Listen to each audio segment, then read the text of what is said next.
नमस्कार दोस्तों।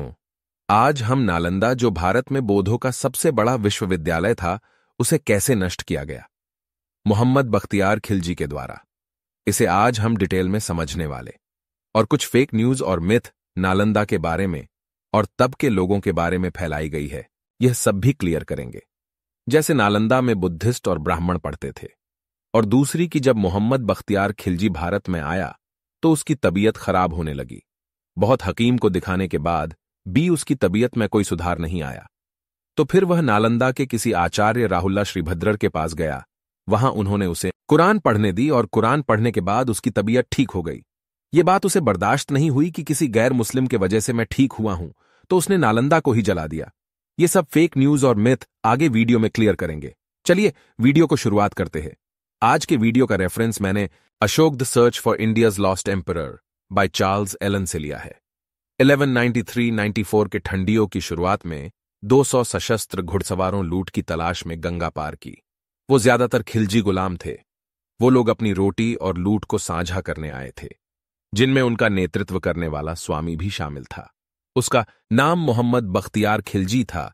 वो कुतुब उद्दीन ऐबक का एक सैन्य कमांडर था, और कुतुब उद्दीन ऐबक गौर के सुल्तान मोहम्मद का भारतीय क्षेत्रों का प्रभारी सेवक था। सुल्तान मोहम्मद को हमवतन लोगों द्वारा जहांजोस वर्ल्ड बर्नर के रूप में जाना जाता है। कुतुब उद्दीन ऐबक के नेतृत्व में उसकी सेनाओं की बहुत प्रगति हुई। जब वह हिंद की भूमि आया, मतलब भारत में आया, उसके रास्ते में आने वाले सभी छोटे बड़े सभी मंदिरों को अपनी तलवार की जोरों पर टूटवा दिया। जब वो मेरठ पहुंचा तो सभी मंदिरों को मस्जिदों में बदल दिया। फिर उसने अपनी सेना के साथ दिल्ली के लिए मार्च किया और दिल्ली के किले के नीचे डेरा डाला। शहर और उसके आसपास के क्षेत्र को मूर्तियों और मूर्ति पूजा पर रोक लगाया, और अभयारण्यों में मस्जिदें बनाई गईं। उसकी शाही सेना बनारस की ओर बढ़ी, जो हिंद देश का केंद्र है, और यहां उन्होंने लगभग 1000 मंदिरों को नष्ट कर मंदिरों को मस्जिदों में बदल दिया गया। प्रार्थना के लिए बुलाने वालों की आवाजें ऊंचे स्वर्ग में चढ़ गईं, और मूर्ति पूजा का नाम ही नष्ट हो गया। यही वह समय था जब ऊपरी गंगा के मैदान इस्लाम के लिए खोल दिए गए थे, और तब मोहम्मद बख्तियार को मुजाहिदीन के अपने छोटे समूह के साथ आगे बढ़ने की अनुमति दी गई थी। वर्षों की तैयारी से कठोर होकर और अपनी जिहाद से प्रेरित होकर वो लोग अपने आराम के बारे में कोई विचार न करके 160 मील की दूरी अपने घोड़े पर सवार होकर कर जल्दी तय करने की कोशिश कर रहे थे। उनके पास तलवारों, भालों और ढालों के अलावा कुछ भी नहीं था। यह सोचते हुए चल रहे थे कि ईश्वर उन्हें प्रदान करेगा। उनका लक्ष्य बिहार था, जो उस मैदानी देश का नाम था जिसके शासक पाल राजवंश के शासक थे। वो लोग शायद इस बात से अनजान थे कि बिहार का नाम देश भर में फैले कई बौद्ध विहारों या मठ केंद्रों से लिया गया था। वो शायद यह भी नहीं जानते होंगे कि बिहार के किले से पश्चिम में 1 घंटे की दूरी पर सत्ता का दूसरा केंद्र था, जो बिना किसी दीवार या छावनी के है। वह नालंदा का महाविहार या महान मठ था, जिसे पूरे बौद्ध जगत में धर्मगंज या नैतिक कानून का खजाना के नाम से जाना जाता था। सदियों से नालंदा एशिया में शिक्षा का सबसे महत्वपूर्ण केंद्र रहा है। इसमें दुनिया में बौद्ध ज्ञान का सबसे व्यापक भंडार शामिल था, क्योंकि जो 3 बहुमंजिला पुस्तकालयों में स्थित था, इसे रत्न सागर के रूप में जाना जाता था। जगत के सबसे प्रतिभाशाली विद्वान पीढ़ी दर पीढ़ी बौद्ध सिद्धांत के पवित्र ग्रंथों का अध्ययन और अध्यापन करने के लिए यहां आया करते थीं। नालंदा को कई सदियां बीत चुकी थे, लेकिन उसका महान पुस्तकालय 1 दर्जन देशों के छात्रों को आकर्षित करता था। लेकिन उत्तरी भारतीय पर उतर आई खिलजी की सेना इतनी तेजी से आगे बढ़ रही थी कि उनकी विरुद्ध भेजी गई प्रत्येक सेना को तितर बितर और कुचलते हुए गंगा की ओर बढ़ रही थी।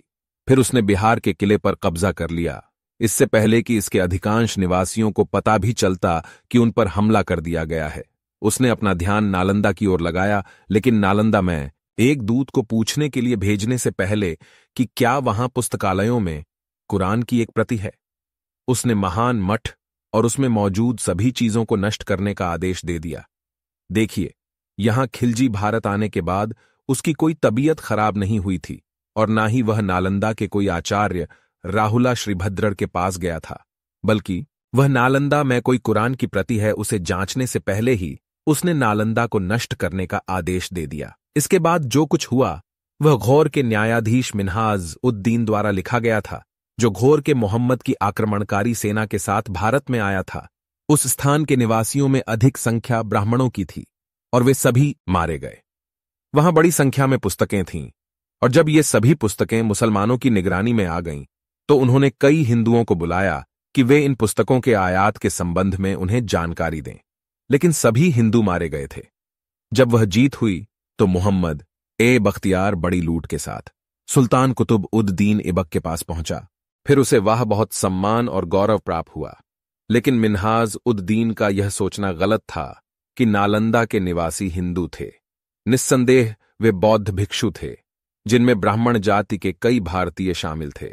ना ही मिन्हाज उद दीन ने यह बताने की जहमत उठाई कि हमलावरों ने कई एकड़ में फैले पूरे स्थल को अपने कब्जे में ले लिया।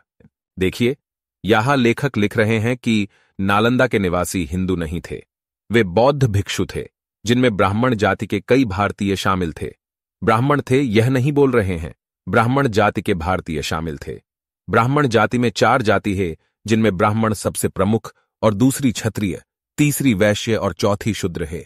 इसका मतलब ब्राह्मण जाति के सभी भारतीय बुद्धिस्ट थे। ब्राह्मण और ब्राह्मणों द्वारा चलाया गया हिंदू धर्म ये नहीं था। यह धर्म 12वीं-13वीं शताब्दी में विकसित हुआ होगा। पुस्तकालय को जलाने के काम में उन्हें कई महीने लग गए। इस दौरान पांडुलिपियों को जलाने से निकलने वाला धुआं निचली पहाड़ियों पर अंधेरे की तरह कई दिनों तक लटका रहा।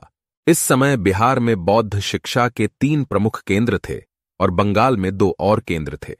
सबसे पहले आग की लपटों की चपेट में नालंदा आया, उसके तुरंत बाद ओदंतपुरी का निकटवर्ती मठ, फिर गंगा के उत्तरी तट पर विक्रमशिला का बड़ा स्थल आग की चपेट में आ गया। 1 दशक बाद मोहम्मद बख्तियार ने बंगाल के सेना राजाओं की राजधानी नुदिया पर हमला कर बिहार में शुरू किया गया काम पूरा किया। यहां भी उन्होंने निचले गंगा के तट पर सोमपुरा और जगदालाला में शेष 2 बौद्ध महान मठों पर आग और तलवार का प्रयोग किया, और जितने भी छोटे मठ स्थल उन्हें मिले उन पर भी उन्होंने आग और तलवार का प्रयोग किया। बाद में मोहम्मद बख्तियार को उसके बिस्तर पर ही मार दिया गया। उसने नालंदा और अन्य महान बौद्ध पुस्तकालयों में जो विनाश किया, वो अलेक्जेंड्रिया में महान शाही पुस्तकालय को जलाने में एक जैसी समानता है। लेकिन इसमें एक महत्वपूर्ण अंतर है कि अलेक्जेंड्रिया में जो कुछ भी खोया गया वह कई शताब्दियों में चरणों में हुआ। मोहम्मद बख्तियार ने नालंदा और बिहार तथा बंगाल के अन्य महान बौद्ध मठों में जो किया वह हमेशा के लिए था। उत्तरी भारत में बौद्ध धर्म के लिए यह अंतिम तख्तापलट था और इसके परिणाम विनाशकारी थे। उपमहाद्वीप पर बौद्ध इतिहास के 1000 साल में लगभग लुप्त हो गया और बहुत जल्द ही भुला दिया गया। मैं आशा करता हूं कि अब सब मिथ और फेक न्यूज आपके क्लियर हो गई होंगी। अगर वीडियो पसंद आई होंगी तो please like, subscribe step to rationality for more video. Thank you.